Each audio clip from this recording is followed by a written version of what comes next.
Shri Gayatri tours and travels Chardham యాత్ర complete travel plan. Visakha పర్యటనలో CM Chandrababu cycle తొక్కుతూ కనిపించారు. ఏయూ క్యాంపస్ నుంచి నోవాటెల్ వరకు సైకిల్ యాత్ర చేశారు. ఇక ఎర్రటి ఎండలోనూ ఉత్సాహంగా సైకిల్ తొక్కారు సీఎం. ప్రపంచ పర్యావరణ దినోత్సవం సందర్భంగా ఈ సైకిల్ ర్యాలీని నిర్వహించారు. 5 కిలోమీటర్లు ఈ సైకిల్ తొక్కారు చంద్రబాబు. మరొకవైపు కాన్వాయ్ ను పక్కన పెట్టి సైకిల్ మీద ప్రయాణిస్తూ ఇటు అంటే వీలైనంత వరకు సైకిల్ వినియోగించాలంటూ పిలుపునివ్వటం జరిగింది. ఇక సీఎం చంద్రబాబు ఫిట్నెస్ కి అయితే అధికారులు అయితే షాక్ తిన్నారు. మరొకవైపు ఆయన ఆరోగ్య రీత్యా కూడా అనేక సూచనలు చేస్తూ ఉంటారు. తన ఆరోగ్య విషయంలో కూడా తను చాలా కీలకంగా కూడా జాగ్రత్తలు తీసుకుంటూ ఉంటారు.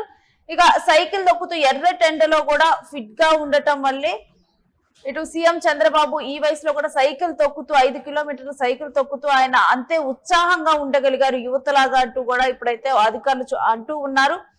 పర్యావరణాన్ని పరిరక్షించాలంటూ మొక్కలను నాటాలంటూ కూడా సీఎం చంద్రబాబు చెప్పడం జరిగింది. తిరుమలలో గ్రీనరీ త్వరలో 90% చేరుతోందంటూ కూడా చంద్రబాబు వ్యాఖ్యానించడం జరిగింది. ఇక మరొకవైపు సైకిల్ తొక్కుతూ తాను చుట్టూ ఉన్నటువంటి వారిని కూడా ఉత్సాహపరుస్తూ ఈ సైకిల్స్ వాడకాన్ని పెంపొందించే విధంగా కూడా తాను ఈసారి, ఎందుకంటే పర్యావరణం విషయంలో కూడా సీఎం చంద్రబాబు పర్యావరణ దినోత్సవం అప్పుడు ఆయన వినూత్నంగా యోగా డే అప్పుడు కానీ తాను ఎప్పుడు కూడా ప్రజలను ఉత్సాహపరుస్తూ ఫిట్నెస్ వైపు మళ్లించే ప్రయత్నం చేస్తూ ఉంటారు. ఇక రీసెంట్ గా ఉన్నటువంటి చమురు ఉత్పత్తులు లేకపోతే పొల్యూషన్ వీటన్నిటి నేపథ్యంలోనే పార్టీలో ఉన్నటువంటి నేతలకి కూడా ఈ సైకిల్స్ వాడాలంటూ పిలుపునిచ్చారు. ఇక ఇప్పుడు ఈ పర్యావరణ దినోత్సవం సందర్భంగా ప్రజలకు ఈ సైకిల్స్ వాడటంలో పిలుపునివ్వటం జరిగింది.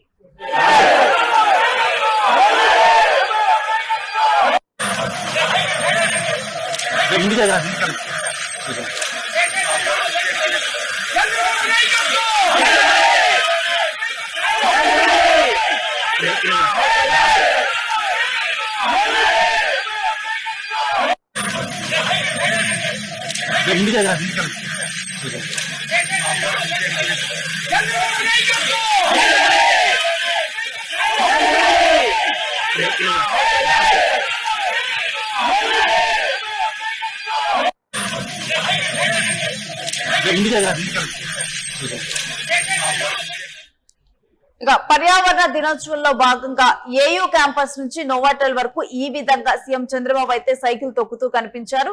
మరొక వైపు చూస్తే ఎండాకాలం ఎర్రటి ఎండలున్నాయి, అయినప్పటికీ కూడా తానైతే ఉత్సాహంగా ఒక యువకుడు లాగా సైకిల్ తొక్కుతూ సీఎం కనిపిస్తే అక్కడ ఉన్నంత వారందరూ కూడా షాక్ అయ్యారు.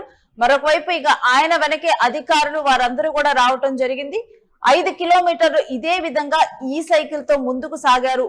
ఇక ఈ సైకిల్ అందరూ కూడా వాడాలి, సైకిల్ వాడాలంటూ ప్రజలకు ఒక మెసేజ్ ఇవ్వటం జరిగింది సీఎం చంద్రబాబు. ఇప్పటికే టీడీపీలో ఉన్నటువంటి నేతలకి కూడా ఈ సైకిల్స్ వాడాలంటూ తాను పిలుపునిచ్చారు. నేతల ద్వారా ప్రజలకు సందేశం వెళ్తుందంటూ సీఎం చంద్రబాబు భావించారు. ఇక పర్యావరణ దినోత్సవంలో ఈ సైకిల్స్ వాడుతూ ఇప్పుడు మొత్తం రాష్ట్ర ప్రజలందరికీ ఒక పిలుపునిచ్చారు, సైకిళ్ల వాడకం పెంచాలి అంటూ. ఎందుకంటే పొల్యూషన్ అనేది పెరిగిపోతూ ఉంది, అందుకని సైకిల్స్ వైపు మళ్ళాలి. మరొక వైపు ఈ ఎలక్ట్రిక్ వాహనాలు ఇటు కేంద్ర ప్రభుత్వం ప్రోత్సహిస్తూ ఉంది. ఇటు చమురు ఉత్పత్తుల మీద తక్కువగా డిపెండ్ అయ్యేందుకు చమురు మన పక్క దేశాల నుంచి దిగుమతి చేసుకోవాల్సి వస్తుంది.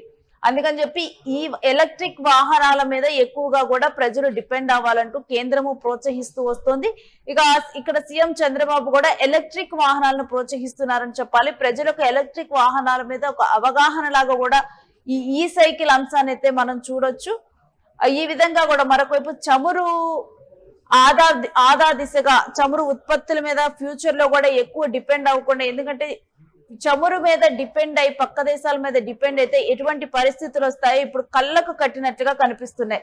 దీంతోనైనా ఈ వాహనాల వైపు ఎలక్ట్రికల్ వాహనాల వైపు మళ్ళాలంటూ కూడా ఇప్పుడు కొంతమంది చెప్తూ ఉన్నారు. ఇక సీఎం చంద్రబాబు ఎలక్ట్రిక్ సైకిల్స్ ని జనాలు ఉపయోగించాలి అంటూ కూడా చాలా మంది, కొంతమందికి జాబ్ ప్లేసెస్ దగ్గరలోనే ఉంటాయి, ఎక్కువ కిలోమీటర్లు ఉండవు, 5 కిలోమీటర్ల లోకల్ గా ఉన్న ప్లేసెస్ కి సైకిళ్ల మీద వెళ్ళాలి, షాప్స్ వీటన్నిటికీ సైకిల్ యూజ్ చేయాలి కానీ బైక్లు వీటిని కాదు ఎక్కువ యూజ్ చేయాల్సిందట్టు కూడా ఇప్పుడు చెప్తూ ఉన్నారు. దాంతోనే ఇప్పుడు ఒక మెసేజ్ ఇచ్చే విధంగా యువతకి, అదే విధంగా రాష్ట్ర ప్రజలకు ఒక మెసేజ్ ఇచ్చే విధంగా ఈ సైకిల్స్ ని చాలా ఉత్సాహంగా తొక్కుతూ కూడా సీఎం చంద్రబాబు ఇక్కడ విశాఖ పర్యటనలో కనిపించారు పర్యావరణ దినోత్సవం సందర్భంగా. ఇంకా మరొక వైపు తిరుపతి అంటేనే అందరికీ గుర్తొచ్చేది అక్కడ చల్లటి వాతావరణం. దానికి కారణం అక్కడ ఉన్నటువంటి గ్రీనరీ. ఇక త్వరలోనే ఈ గ్రీనరీ అనేది 90% చేరుకోబోతున్నట్టు కూడా సీఎం చంద్రబాబు చెప్పారు. ఇక మొక్కలు నాటారు పర్యావరణ దినోత్సవం రోజున.